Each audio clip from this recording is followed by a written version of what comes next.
अशी बातमी येते कोल्ड्रेफ नावाच्या कफ सिरपमुळे तब्येत बिघडलेल्या मध्य प्रदेशातल्या 14 लहान मुलांवरती नागपूरच्या शासकीय वैद्यकीय महाविद्यालय आणि रुग्णालयात उपचार सुरू आहेत। या 14 दाखल मुलांपैकी 3 मुलं व्हेंटिलेटरवरती आहेत तर 2 जणांची प्रकृती चिंताजनक आहे। राज्य सरकारच्या अन्न आणि औषध प्रशासन विभागानं कोल्ड्रेफ या सिरपवरती बंदी घातलेली आहे। आतापर्यंत नागपूरच्या शासकीय वैद्यकीय महाविद्यालयात आणि रुग्णालयामध्ये उपचार घेत असलेल्या 6 मुलांचा मृत्यू रिनल फेल्युअरमुळे झाल्याचं समोर आले।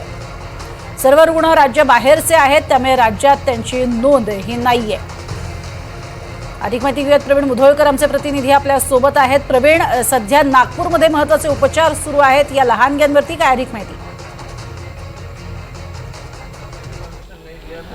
छिंदवाड्याच्या परासियामधले हे सगळे जे लहान मुलं आहेत हे नागपूरमध्ये उपचारासाठी आले होते आणि नागपूरच्या शासकीय वैद्यकीय महाविद्यालय आणि रुग्णालयामध्ये या मुलांवरती उपचार सुरू आहे।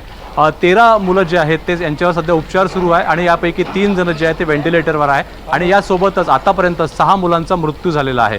हे जे सगळे मुलं आहेत हे मध्य प्रदेशमधले आहे आणि उपचारासाठी यांना नागपूरच्या गव्हर्नमेंट मेडिकल कॉलेज हॉस्पिटलमध्ये आणण्यात आलेलं आहे। पण या संदर्भात ही मुलं मध्य प्रदेशची असल्यामुळे राज्याच्या आरोग्य यंत्रणेकडे कुठलीही माहिती या संदर्भामध्ये नोंद करण्यात आलेली नाही आहे। त्यामुळे सध्या तरी एकूण 13 मुलं जे आहेत ते ॲडमिट आहे आणि कोल्ड्रेक्स या सिरपवरती सध्या तरी बंदी घालण्यात आलेली आहे आणि हे या मुलांचं किडनी फेल्युअर झाल्यामुळे त्यांचा मृत्यू झाल्याची प्राथमिक माहिती पुढे आलेली आहे। त्यामुळे या संदर्भामध्ये आरोग्य विभाग जे आहे आरोग्य विभागाकडून अद्यापपर्यंत कुठलीही ठोस अशी माहिती देण्यात आलेली नाही आहे।